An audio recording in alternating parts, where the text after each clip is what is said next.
데니스는 1986년 8월 6일 플로리다주의 앵그루드에서 태어났습니다. 조용하고 내성적이었던 데니스는 고등학교 때 1년 선배인 운동부 선수 네이슨을 짝사랑하게 됩니다. 그리고 네이슨의 졸업식 날 용기 내어 마음을 고백하죠. 그날 두 사람은 첫 데이트를 합니다. 사귄 후 첫 발렌타인데이에 네이슨은 용돈을 탈탈 털어 데니스에게 $40짜리 하트 모양 반지를 선물합니다. 그 반지는 한시도 데니스의 손을 떠나지 않는 보물 1호였습니다. 고등학교 졸업 후 두 사람은 결혼합니다.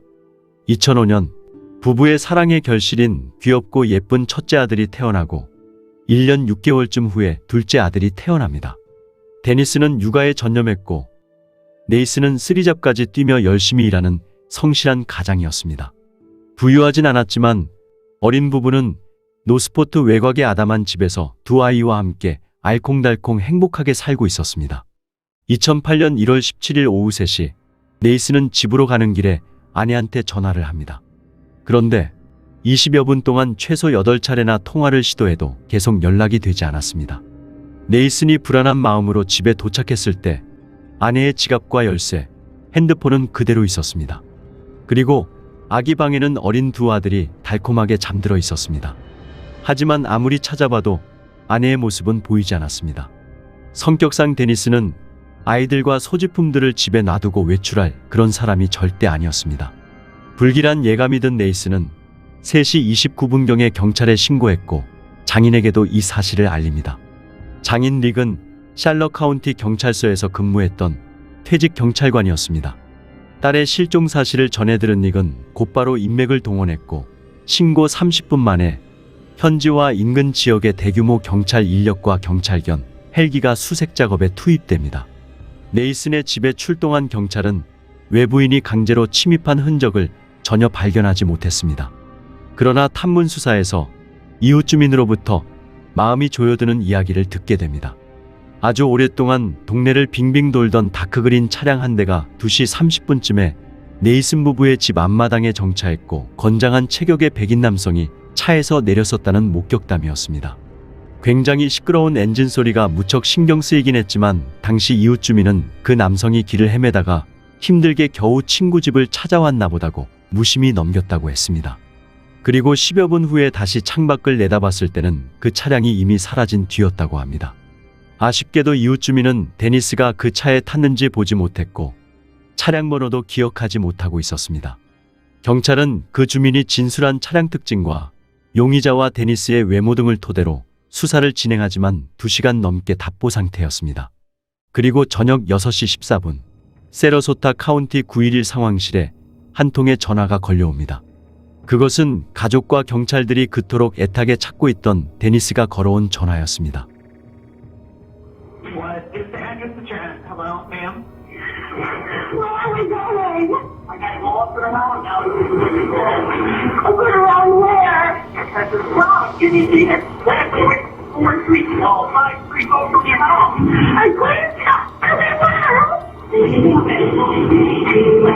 What's your name, ma'am? Hello? Please. What's your name? Please, my name is Denise. I'm not your beautiful husband. I just want to see my kids again. 상황실 요원이 묻는 말에 동문서답하는 듯한 데니스. 그녀는 바로 범인의 차 안에서 범인의 휴대폰으로 범인 몰래 구조 요청을 했던 것입니다. 극심한 공포 속에서도 데니스는 범인에게 애걸복걸하는 방식으로 대화 시간을 끌어 상황실에 최대한 많은 정보를 알려주려고 갖은 애를 씁니다. 통화는 7분간 이어졌고 납치범이 눈치를 챘는지 어느 순간 갑자기 뚝 끊어졌습니다. 상황실 요원도 사태의 긴박성을 인지했지만 용의 차량의 정확한 위치 추적에 실패합니다. 다만 용의자의 신원은 확인할 수 있었습니다. 용의자는 36살의 마이클. 그의 거처는 데니스의 집에서 차로 10분 거리에 가까운 곳에 있었습니다. 배관공 기술을 배우긴 했지만 수개월 동안 무직 상태였고 은행 대출을 갚지 못해 집이 곧 경매에 넘어갈 위기에 처한 상황이었습니다. 그의 가족의 말에 의하면 마이클은 어릴 때 스키를 타다가 머리를 다쳐서 IQ가 76이라고 합니다. 그럼에도 마이클의 일상은 일반인과 별반 다르지 않았고 전과 기록도 없었습니다. 결혼도 했었고 당시에는 이혼 상태였다고 했습니다. 경찰은 서둘러 마이클의 집으로 출동합니다. 그곳에서 경찰은 많은 저항문과 데니스의 머리카락이 붙어있는 테이프, 한 남성의 체액과 비디오 테이프 등 많은 증거를 확보합니다. 그리고 데니스의 구조 요청 전화가 끊어진 지 9분 후 또 한 통의 제보 전화가 상황실에 걸려옵니다. 제보자는 17살의 사브리나였습니다. 저녁 6시쯤 마이클이 차를 몰고 사브리나의 집에 방문합니다. 그리고 사브리나의 아버지이자 사촌형인 헤럴드에게 삽과 손전 등 휘발유 한 통을 빌려달라고 합니다. 의아해진 헤럴드는 용도를 물었고 마이클은 예초기가 고장나서라고 대충 둘러댑니다. 바로 그때 차 안에서 한 여자가 뛰어내리려고 시도하며 경찰에 신고해달라고 소리 지릅니다. 헤럴드가 따져 묻자 마이클은 새로 사귄 여자친구가 장난치는 거니까 신경 쓰지 말라고 헤럴드를 안심시킵니다. 그리고 여자를 다시 차 안에 밀어넣고 헤럴드의 집을 떠나버립니다. 동생에 대한 연민과 믿음 때문이었을까요? 헤럴드는 경찰에 신고하지 않습니다.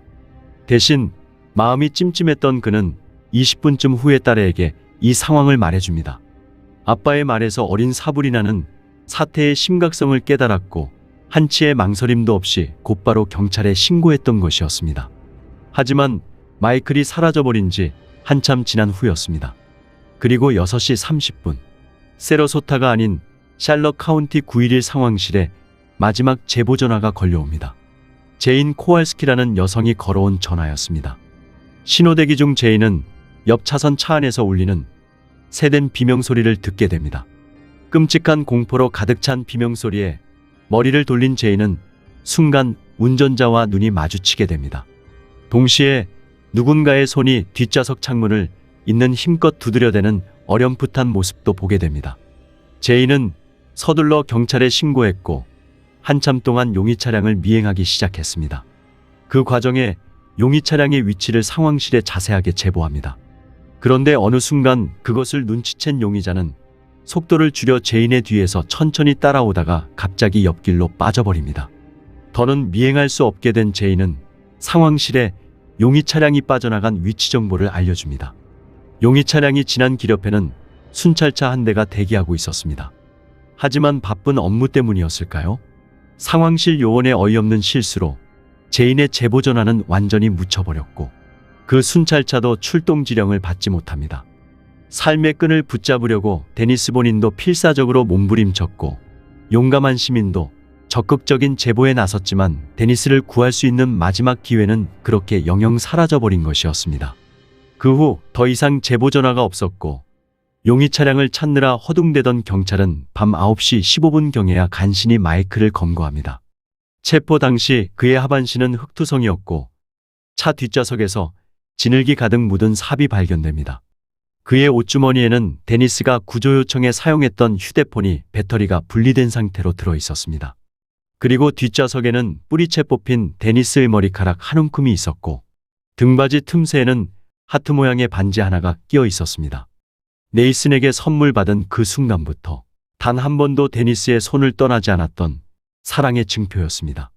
어쩌면 데니스는 죽음을 예견한 마지막 순간에 경찰에게 유력한 증거를 남겨주려고 했는지도 모릅니다.